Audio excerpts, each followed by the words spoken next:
Assalamualaikum warahmatullahi wabarakatuh. Jumpa lagi bersama Yudi Elektronik. Di video sebelumnya teman-teman sudah banyak saya menjelaskan tentang ampli walet pabrikan, baik itu cara pemutusan timernya, perbaikannya, dan juga memodifikasinya, dan juga cara-cara pemasangannya. Jadi di video malam hari ini saya akan menjelaskan lagi ampli rakitan yang biasa saya rakit. Ini khususnya untuk menjawab pertanyaan dari teman-teman yang bertanya mengapa bang amplinya terlalu berat untuk pengiriman. Jadi malam ini saya akan menjelaskan juga sebab dan akibatnya. Nah teman-teman, bisa saja saya meringankan dari keberatan ampli ini, tapi ada dampak dan akibatnya. Ini yang pertama, saya mulai dari bagian layarnya. Ini kan kalau yang saya biasa pergunakan, ini menggunakan player seperti ini. Ini memang cukup berat juga. Ini kan memakai 3 buah. Nah ini jika saya ingin meringankannya, bisa saya ganti dengan yang model seperti ini. Tapi jika saya menggunakan yang seperti ini, teman-teman harus mengandalkan suara editan itu. Kenapa? Karena memang ketergantungan dari editan itu. Tapi kalau memakai player ini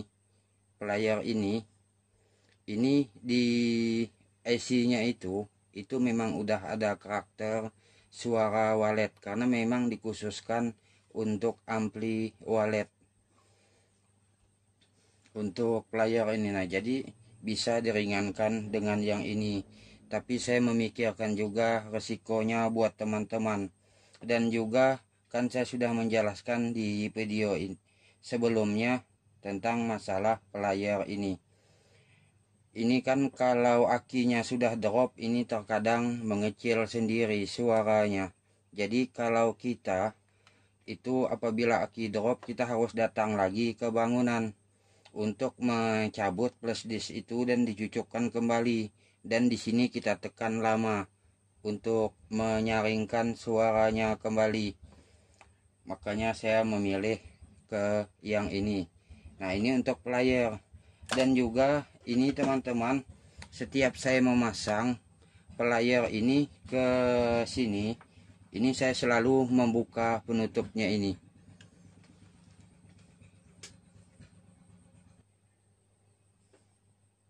Nah ini saya akan contohkan membuka penutupnya.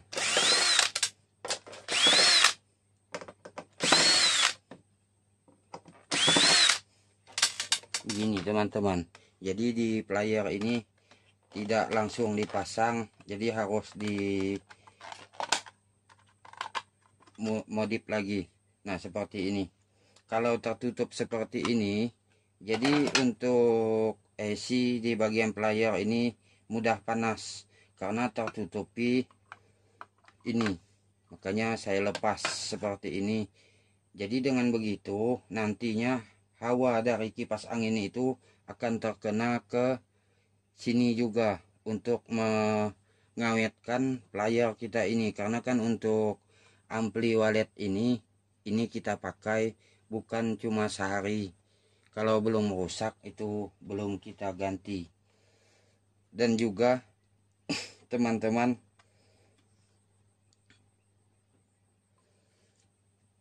playernya ini minim dengan suara noise.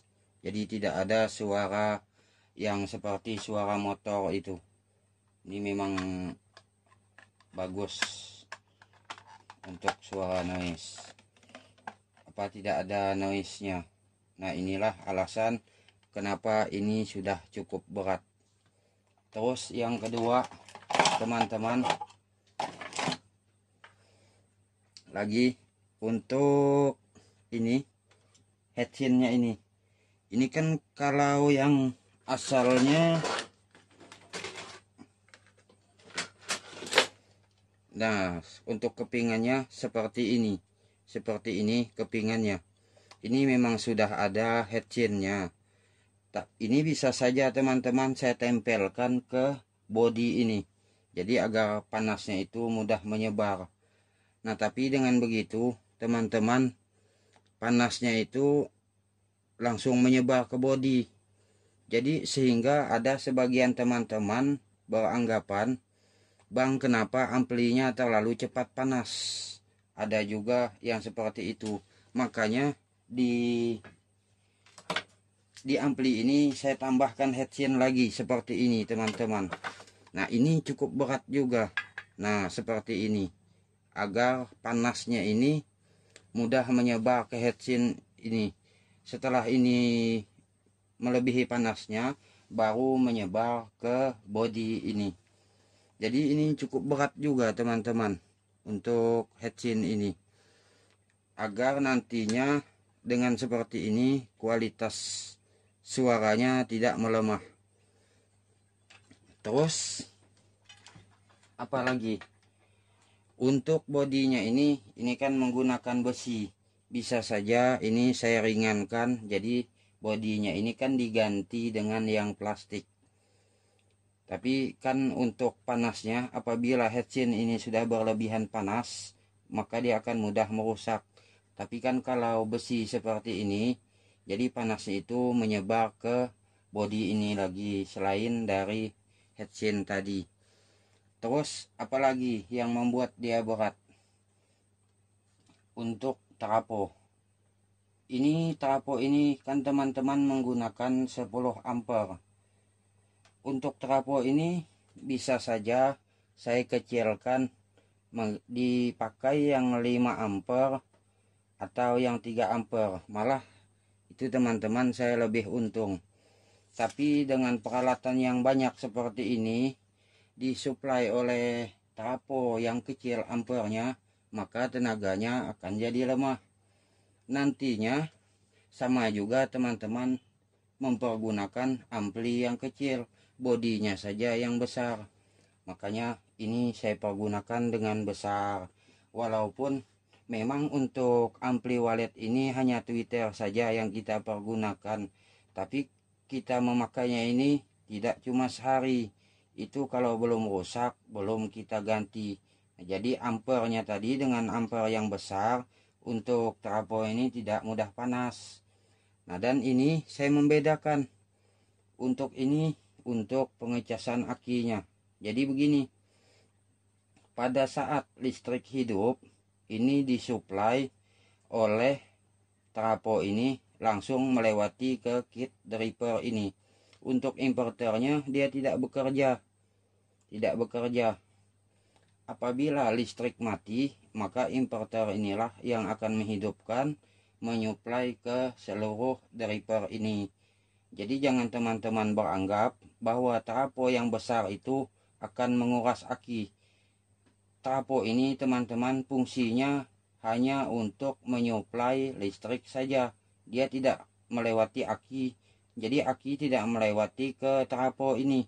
Ini dia akan mati, tidak jalan lagi apabila listrik mati. Jadi hanya aki yang jalan melewati kit inverter ini langsung ke driver ini. Seperti itu teman-teman. Nah, jadi itulah alasan saya mengapa untuk trafo ini saya pergunakan yang besar juga. Dan untuk tegangannya pun ini memakai listrik, saya pakai 240, karena di setiap daerah itu kan listriknya itu kadang-kadang tidak tentu. Nah, terus yang lainnya lagi, ini teman-teman, untuk ini cukup memberatkan juga kadang-kadang yang kecil. Nah, ini ada pius kan untuk aki. Di pius ini saya pasang apabila aki terbalik, maka pius ini saja, sekring ini saja yang putus. Nah, kalau saya langsungkan untuk meringankan pengirimannya, ini apabila teman-teman terbalik memasangnya, maka akan merusak ke komponen itu. Terus untuk di sini pun, di dalam sini kan apabila dicungkit begini, ini ada sekring juga di dalamnya. Ini untuk sekring listrik. Jadi apabila ada lonjakan listrik ataupun petir, maka di sekring ini saja yang putus. Karena terkadang-kadang teman-teman kita tidak tahu petir itu. Nah, dan untuk depannya teman-teman, untuk meringankannya bisa saja ini tanpa saklar rotari ini. Jadi dengan dibuangnya ini bisa meringankan pengiriman juga, karena kumpulan dari seluruh komponen ini diperkecil, jadi tidak berat untuk pengirimannya. Karena ini saya memikirkan juga buat teman-teman, karena kalau teman-teman memasang Twitter kontrol lagi kan terlalu banyak Twitter yang dipasang di dinding. Jadi dengan begini teman-teman tidak perlu lagi mengetes suara apakah hidup di channel tersebut atau tidak. Jadi teman-teman tinggal mengikuti arah petunjuk dari sini tadi.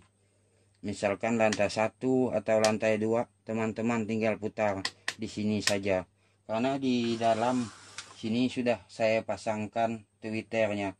Jadi ini cukup berat juga teman-teman. Nah, ini untuk bagian luar. Untuk kipasnya pun nanti ini memakai 2. Yang mana ini untuk kipas pembuang hawa panas yang dari dalam. Nantinya di sini akan mendinginkan ke seluruh komponen ini. Jadi ada memakai 2 kipas. Nah, untuk ini pun memakai 4 elko.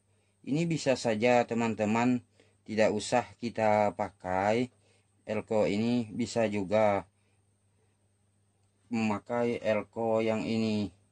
Tapi kalau memakai ini, apabila listrik itu kurang normal, maka suaranya seperti suara motor itu, karena arusnya kurang normal. Makanya ini saya pasangkan elko agar suaranya minim di noise tadi, tidak ada noise-nya. Jadi ini cukup memberatkan juga teman-teman yang seperti ini.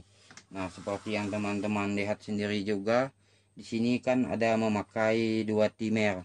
Yang mana timer ini apabila suara panggil luar ini mati, jadi player ini mati, maka komponen ini pun akan ikut mati. Jadi di ampli ini kalau dia mati, dia tidak hanya mematikan sebatas Twitter panggil luar saja, jadi komponennya pun ikut mati. Hanya yang nantinya hidup pada malam hari itu hanya 2 buah ini saja, 2 buah kit driver ini saja. Untuk yang ini dia akan mati karena diatur oleh timer tersebut. Tapi ini kan belum semuanya saya pasang, karena saya mau jelaskan dulu di bagian yang ini. Ya, jadi dengan seperti itu maka keiritannya sama dengan teman-teman memakai ampli Piro 89 yang hanya sebatas mematikan suara panggil luar. Disitulah yang akan mengimbangi keiritan nantinya. Oh iya teman-teman, saya mau pasang layarnya ini dulu biar kelihatan rapi di bagian depannya.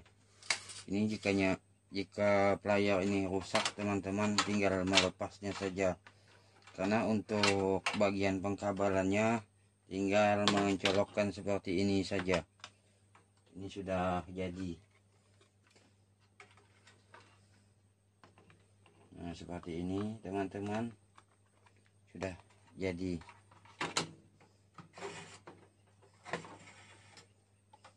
Begitu juga teman-teman untuk bagian penutupnya ini biasa tidak langsung saya buang juga, karena ini cukup tebal. Untuk plastiknya ini sering saya pergunakan di bagian belakangnya ini, makanya tampak seperti baru. Ini menggunakan bahan plastik ini dan juga ini menggunakan ini juga teman-teman, pakai ini. Nah, itulah teman-teman alasan mengapa ampli ini begitu berat di pengirimannya. Dan juga teman-teman, ada yang ingin saya sampaikan buat teman-teman mengenai ampli ini. Kalau ampli ini rusak sekaligus, mungkin kita sudah bisa menilai bahwa masalah di dalam bangunan itu kerusakannya dari ampli ini. Tapi ada juga teman-teman penyebabnya. Ampli ini normal, tapi tidak ada perkembangannya. Ternyata dari bagian beberapa komponen ini ada yang bermasalah. Itu cukup menyulitkan kita juga teman-teman di bangunan. Akhirnya kita perbaikan di dalam bangunan tidak membuahkan hasil, karena kerusakannya itu di bagian ini. Kalau kita datang ke bangunan itu tampak seperti normal saja, karena untuk suara walet ini tidak seperti suara pop dangdut yang kita bisa nilai suaranya serak ataupun pecah suaranya. Jadi agak menyulitkan kita juga, makanya saya bikinkan seperti ini. Itu berat. Dan yang kedua teman-teman, di setiap pengiriman yang jauh itu saya menggunakan packing kayu. Kenapa? Karena dulu pernah saya mengirim tanpa packing kayu. Itu setelah sampai ke tujuan barangnya ini hancur, karena di pesawat itu biasanya dilempar, dibanting. Nah, tapi setelah saya packing kayu itu aman. Nah, inilah menjawab pertanyaan dari teman-teman, mengapa ampli yang saya kirim itu terlalu berat. Nah, inilah teman-teman sebab dan akibatnya. Mungkin itulah yang dapat saya sampaikan. Wassalamualaikum warahmatullahi wabarakatuh.